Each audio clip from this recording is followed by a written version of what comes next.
your CIGTV News Update, Community News and Weather Forecast. I'm Donna Bush.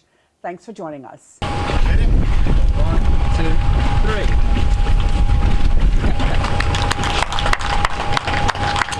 3. Premier the Honorable McLaughlin and His Excellency Governor Martyn joins the Coast Guard at the relaunch of the refurbished Nevin-D vessel.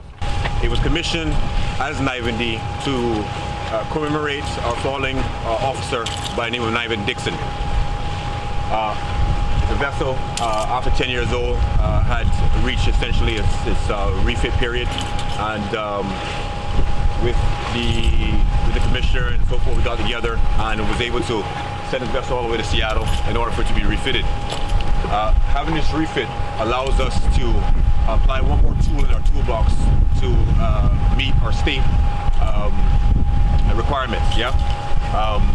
As a result of this refit, this put this vessel back into service for another 10 years under the Coast Guard. His Excellency and Premier McLaughlin were given a tour of the Nevin-D and joined the crew as they sailed away for a test run. I'm delighted to be here today to cut the ribbon on Nevin-D, which is a really important moment for us. And I think that as we move into the Coast Guard, which will be launched early next year, this is a real opportunity to recognise that we have capacity and capability for sea rescue, for law enforcement, and for protecting us against the threats, maritime threats that face our jurisdiction. And I pay tribute to all the work that goes on to protect us from those threats. The Coast Guard, I think, is something we've talked about in Cayman for almost as long as I've been around politics, which is almost 2 decades now. And I'm delighted that with this governor in particular, we've been able to forge the kind of partnership necessary between the elected government and the UK governor to actually make this a reality. I think Cayman is in a very, very good place. We've got now 2 state-of-the-art helicopters. I hope in very short order that we will have sufficient craft on the water to also be able to effectively patrol, police, and monitor what goes on here. So I pay tribute to everyone who's been involved in helping to make that happen, and onwards and upwards. Meantime, members of the Royal Navy who were on hand to help with the training and senior Cayman Islands law enforcement officials also attended the ribbon-cutting ceremony. Safety on the water and safety on land. Royal Cayman Islands Police Service officers are reminding the public to be safe on the roads and don't drink and drive this holiday season. Generally, we increase enforcement, but also we want to kind of work towards a educational aspect of it as well. And so that's why we do media releases about what we're planning to do with safety tips for people to follow, as well as we partner with other agencies like the National Drug Council and their Purple Ribbon Bus Pledge and the Designated Driver Initiative to encourage people not to drink and drive throughout the holiday season. The RCIPS's safety campaign is part of a larger government campaign called Imagine a Safer, Cleaner, Greener Cayman Islands. And the RCIPS has a free app with many features to help residents throughout the holidays and the year. Our aspect of it as a police service is the safer part of it, and as part of that we're trying to promote our mobile app, the RCIPS mobile app, which can be downloaded from either the Google Play Store or an Apple iPhone. The application is free. You just have to type in RCIPS in your particular Play Store for applications and click download. It's very simple to use. You will get updates on the application and notifications about road closures, about break-in traffic accidents that may be blocking roads, and anything that is news related that we send out. You will get concise and accurate information that has been verified. And so we want to encourage people to download the mobile app and to share whatever information you find on it. Again, you're encouraged to download the RCIPS app on your mobile phone. Well, Premier the Honourable Alden McLaughlin is congratulating Prime Minister Boris Johnson and the Conservative Party on their general election victory. He says, quote, the Cayman Islands has had a positive and productive working relationship with several Conservative governments over the years, and I look forward to meeting with the Prime Minister early next year and working with him and the new government on issues important to the UK and the Cayman Islands, including completing the important reforms to our Constitution, end quote.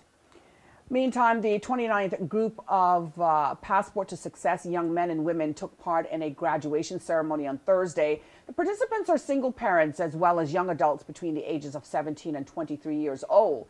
Shannon SEYMOUR of the Wellness Center, the company that facilitates the program, had this to say about the opportunity.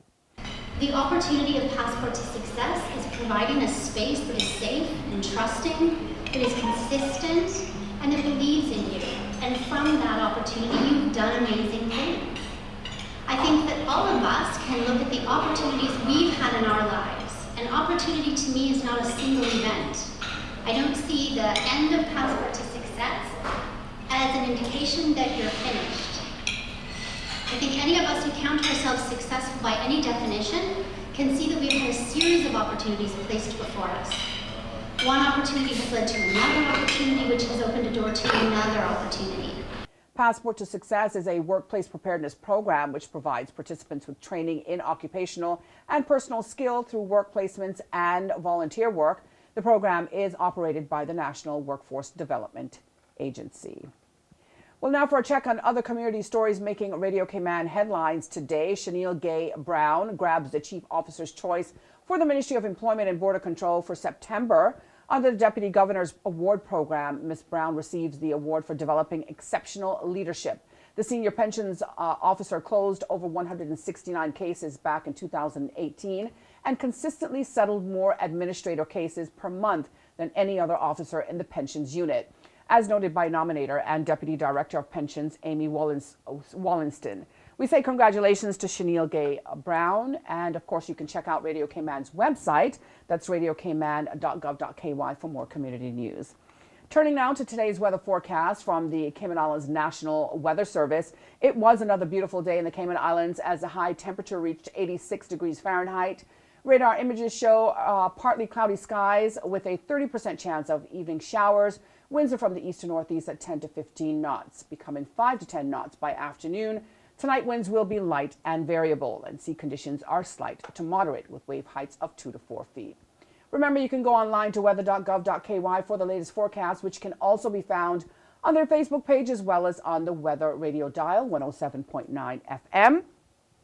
You can also download this Cayman National Weather Services app, which is CINWS.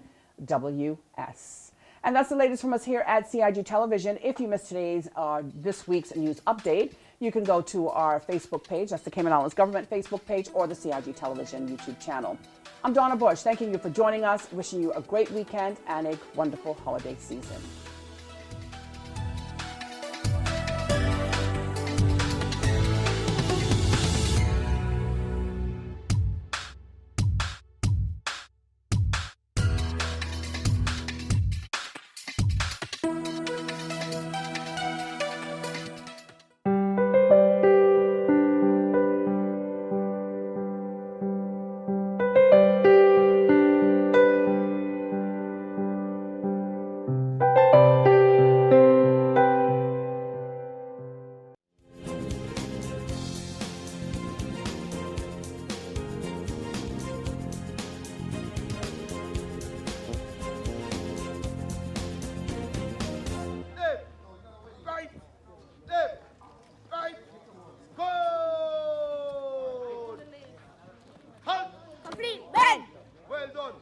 The Cayman Islands Cadet Corps started in 2001 as an initiative by the then Ministry of Education, Human Resources and Culture.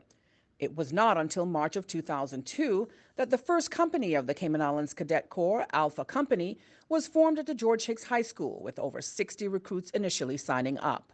Now, the Corps is holding its biggest recruitment drive since that time. We have lots happening. We're in the process of going through our recruits camp at the moment for this weekend. But besides that, we're recruiting adults, recruiting young cadets into the program. We are planning to work closely with the Cayman Regiment if it comes in to being within the next year. We are looking to grow the organization. I would say to increase our numbers, we're trying to get to at least 250 cadets in the program. We're trying to get there by recruiting 10% of the school population, of each school population that we're in. And that would say, for example, Clifton Hunter has almost 1,000 students. We want to get 100 students there. John Gray has almost 1,000 students, or if not 1,000 and plus students. We also want to get 100 and something students there. Lehman Scott High School in Cayman Brac, we'd also like to increase our numbers there. 1, 2, 3, 4, 5, 6, 7, 8, 9, 10. Well, let me speak to the cadets first. First, I would say they'd enjoy themselves. They would enjoy the activities that are being offered to them. Besides the fact that everyone drills, oh, you're going to be disciplined, it's going to be drilled, it's going to be all these hard things. They're going to enjoy themselves. They're going to get an opportunity to do things that they wouldn't have been doing otherwise. They'll learn responsibility in their own. They'll learn to take care of themselves. They'll learn to work with others, and in many cases, they'll learn to lead others as well. 5, 6, 7, 8. So at the camp right now, parents, this would be good for parents. They'd be happy to know that the children are learning how to wash dishes, because some don't wash at home. They're learning how to prepare their beds, which will be their cots. They're learning how to keep their room or their tent clean. They're waking up early in the morning, going for exercise, which is going to be part of the routine for the weekend, where many young children, they are not waking up on their own. Parents have to go in the room and wake them up. Many of them, they're not taking care of their rooms or beds themselves. By the time they leave camp, they'll know how to do that.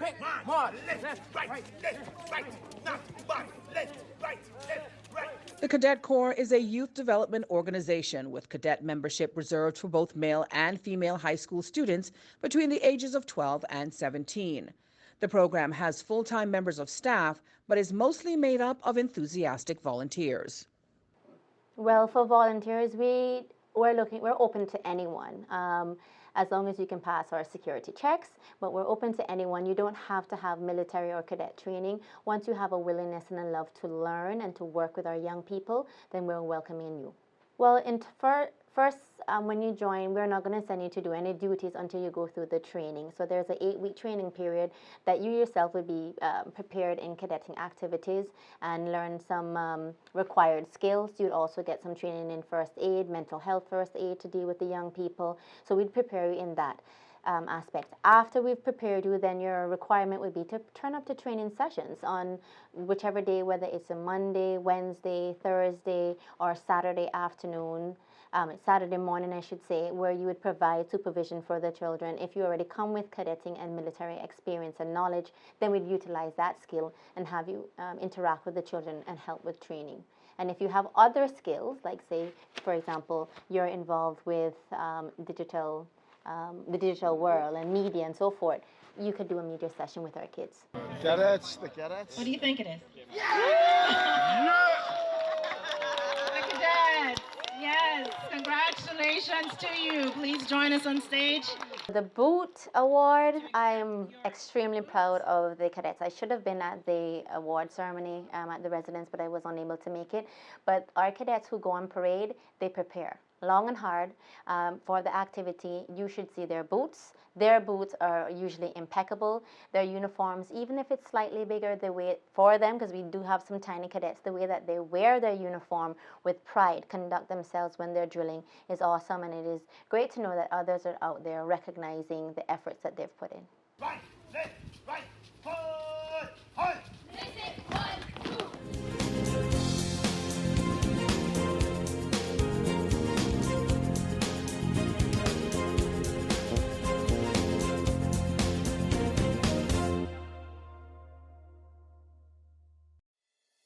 The Esterly-Tibbetts Highway 3-lane roundabout is ready for drivers. It's time to make sure you know how to use it. First, know which exit you need to take. Pay attention to lane arrows and signs. Make sure you use your signal to change lanes or exit the roundabout. To turn left, you always approach in the left-hand lane and indicate left. To drive straight ahead, you need to be looking out for signs and road markings indicating which lane to use. Get in one of the lanes marked with a straight-through arrow.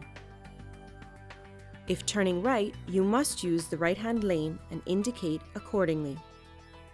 To use the roundabout safely, remember these 3 tips. Know your exit, pick your lane, and signal to make your turn.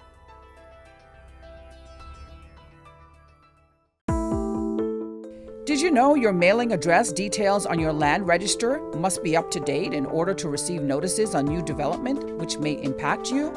Visit Lands and Survey Department to check your mailing address is correct.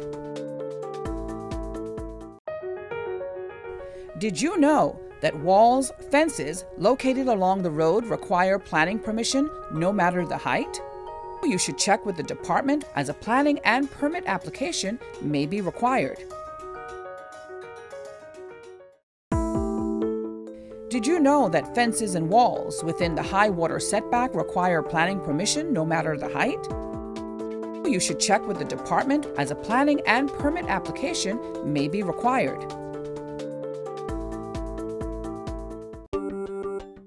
Did you know that a trellis structure requires planning permission? You should check with the department as a planning and permit application may be required. Did you know that planning permission is required for a shed? Did you know you should check with the department as a planning and permit application may be required? Did you know planning permission is required to clear land by mechanical means? You should check with the department as a planning and permit application may be required. Boating, fishing, and water sports in the Cayman Islands are great, but keep a cool head. Here are 7 tips for fun and safe sea outings. Number 1, use a checklist to plan your outing. Check the weather forecast, make a float plan, and share it with someone who is remaining on land, stating where you're going, with whom, and when you're expected to return. Visit your nearest marine supply store to get your safety gear. This includes signaling mirrors, whistles, and a flare kit.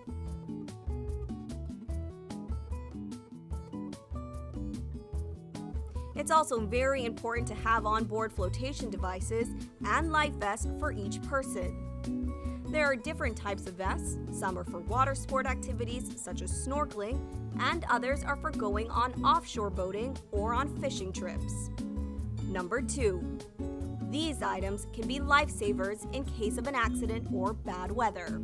Number 3. Use a motor kill switch, especially if you're boating alone. In case of a leak or breakdown, always stay with the boat until help arrives. If you capsize, an emergency beacon or locator device can send a distress signal to inform the authorities of your location. Larger flares will indicate distress to a boat, airplane, or search and rescue officials. Number 4. In addition to sunscreen, food, and beverages, it would be smart to have a cell phone. Make sure your marine radio works. Cayman boaters use channel 16 to communicate. Number 5. Also, don't forget your anchor and sufficient rope. Number 6. Boat operators should be familiar with the local waters and reefs, as well as the capabilities and functions of the vessels they are using. Always obey the rules of the sea and the marine environment, and have courtesy for others. Number 7. Alcohol and salt water do not mix, especially if you're the captain. Some useful contact numbers are 911. The RCIPS Marine Base is 649-7710, and the Port Authority is 949-2055. Smooth sailing, all!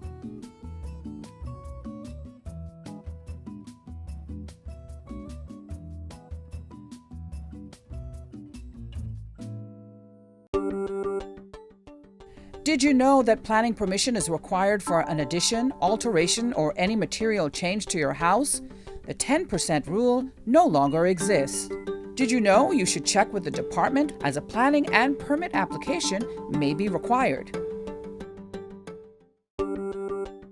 Did you know that planning permission is required for a sign? Did you know you should check with the department as a planning and permit application may be required?